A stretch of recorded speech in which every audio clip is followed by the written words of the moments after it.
siempre lindo de jugar contra un equipo como Barcelona. Un sueño para todos de jugar en Champions League contra un equipo así. ¿Y un clásico te gustaría jugar contra el Barça? Un clásico. Viste, no me voy a responder eso. Bienvenue dans la quotidienne. Un peu gêné Pogba quand on lui parle de son avenir et d'un potentiel départ au Real Madrid la saison prochaine, d'autant plus après une défaite de Manchester United face au FC Barcelone par 1-0 contre son camp de Luke Shaw, bien aidé par Luis Suarez. Alors c'est vrai que le PSG s'est fait sortir de la compétition par Manchester United, ils sont plus là, mais on n'a jamais entendu parler autant d'eux. Un segundo partido. Sabemos cómo se las gasta el United fuera de casa, teniendo en cuenta la última eliminatoria. Ouais, mais Barcelone, c'est une autre équipe. Avec tout le respect pour le Paris Saint-Germain, là-bas, on avait eu quand même beaucoup de chance avec nous ce soir-là. Mais contre Barcelone, ça va être beaucoup plus difficile. Ce matin, la presse espagnole salue la nouvelle victoire du FC Barcelone. Le retour est prévu déjà pour la semaine prochaine. Et du côté de chez nos amis El Chiringuito, il y a ce monsieur-là qui est pro-Real Madrid et anti-Messi. Il est arrivé avec un souci de santé et il nous a expliqué pourquoi. Es conjuntivitis por invisibilidad. Porque de fijarse tanto a ver qué es lo que hacía Leo Messi, pues han quedado todos así. Conjuntivitis por invisibilidad. A ver si le veo, y no veía nada. Ni una vez ha tirado a puerta. Et le mieux quand c'est comme ça, c'est la répartie qui est en face, quoi. C'est du tac au tac. La conjuntivitis se genera cuando tú empiezas a mirar en la tele, a pasar canal buscando al Madrid en la Champions. Vas pasando y ves que no está el Madrid hoy y te empieza a doler el ojo de tanto mirar canales y no encontrar al Madrid en la Champions. Dice que puede ser eso realmente. Et je sais pas vous, mais moi je me suis régalée hier devant le match de l'Ajax face à la Juventus. Les deux équipes se sont finalement laissées sur un partout. Magnifique tête de CR7 et sublime but de David Neres. Le retour s'annonce très chaud pour une place en demi-finale. En tout cas, De Jong, lui, il y croit. Yeah, we were very disappointed about the goal we conceded right before the first half. That was disappointing for us. But the second half we've gone very good with the equalizer and yeah, after all, 1-1 is not so bad.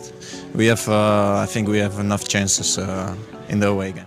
Alors est-ce que selon vous, l'Ajax peut le faire et se qualifier en demi-finale de Ligue des Champions? Est-ce que vous êtes du même avis que De Jong? Thomas, demain, sélectionnera deux de vos réponses.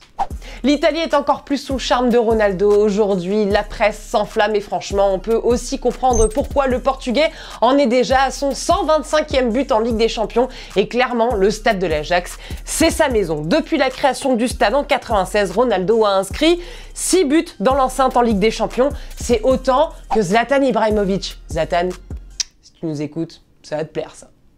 Et un mec comme ça, forcément, tout comme toi Clément, je suis sûr que c'est le cas, on a envie de lui ressembler, t'as envie de lui ressembler toi? C'est vrai. Hein? Oui. Ouais. Bon, il a un autre sosie que Clément, je vous rassure, il va jusqu'au Kurdistan, il s'appelle Biwar, il a 21 ans et franchement, moi je trouve qu'il y a un air, il cultive un peu la ressemblance, oui c'est vrai, mais dans le sourire, c'est quand même un peu ça. En revanche, l'oreillette là de 2002, on fait plus ça par contre Biwar. Hein. Et pour fermer ce livre de la Champions League, hier je vous demandais où se situait Hugo Lloris dans la hiérarchie mondiale des gardiens. Coucou pour toi, Lloris est un très bon gardien, mais tu penses qu'il y a meilleur.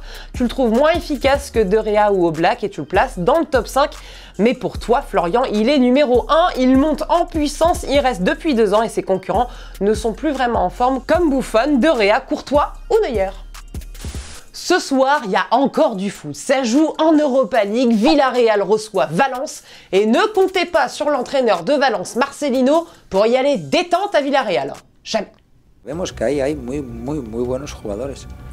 Y que en un día bueno, hace una semana, le metió 4 goles al Barça. 4.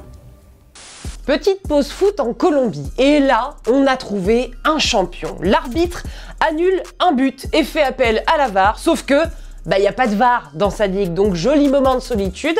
But finalement accordé. Il a une excuse quand même. Il arbitrait en Copa Libertadores il y a 3 jours. Et là, il y a la VAR. C'est juste une question de réflexe. Oui, des fois, moi, dans la rue, je le fais. Gratos. C'est comme ça arrive.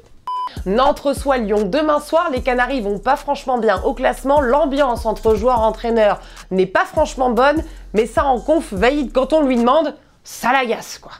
Les joueurs, non, vraiment besoin. Non. Non. Bah, vous avez manqué beaucoup de choses. Vous savez, monsieur, je ne sais pas pourquoi. Il faut un petit peu respecter un petit peu ça. Vous pouvez écrire comme ça, mais raconter n'importe quoi. Comme j'ai dit l'autre jour, monsieur, ça n'existe pas. Ça n'existait pas.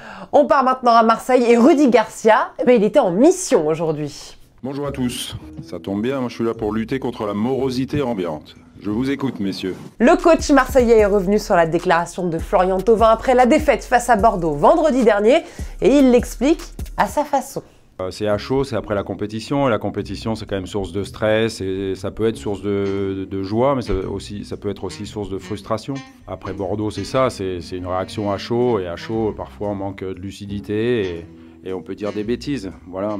La quotidienne, c'est déjà fini. C'est pas vrai, non.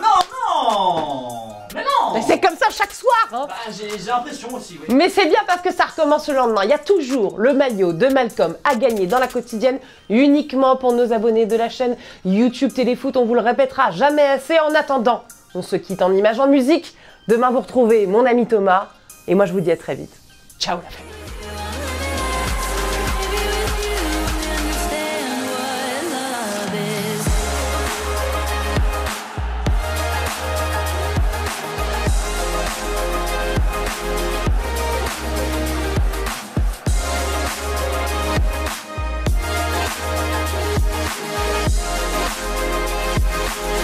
Et n'oublie pas, tu peux cliquer sur le blason Téléfoot là juste à droite pour t'abonner à la chaîne et du coup ne rien rater du contenu exclusif. À la prochaine!